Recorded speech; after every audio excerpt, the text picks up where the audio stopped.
ஒரு தமிழ் பேசுகின்ற குரல் இல்லாத இனத்தை நீங்கள் அடக்குகிறீர்கள் என்று நினைக்கும் போது மிக வெட்கமாக இருக்கிறது. ஒரு கூட்டம் வெக்கமா இல்லையா?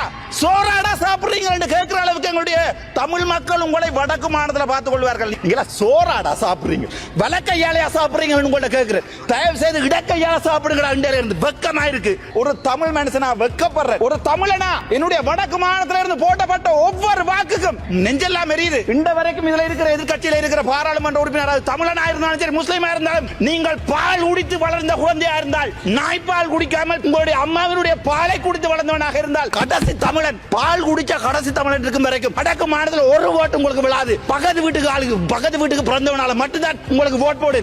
நான் தமிழ் பால் குடிச்சு வந்தவன், ஆனால் முஸ்லீம் எனக்கு என்னுடைய ரத்தம். சும்மா ஒரு பேச்சுக்கு கேட்கிறேன், தெரியாம கேட்கிறேன். இந்த நடுவில் ஒரு பிள்ளையார் சிலை வச்சா சும்மா இருப்பீங்களா? கேட்கிறேன். அடே நீங்க என்ன அடிச்சு கொள்ளுவீங்களா? இரண்டா உங்களோட மனசுல இருக்கிற வெறி. நான் நாளை கொண்டு பாராளுமன்றத்துக்கு முன்னால ஒரு புத்தர் சிலை எடுத்து போட்டு நான் ஒரு பிள்ளையார் சிலை வைக்கிறேன். உங்களால முடியுமா வைக்க விட?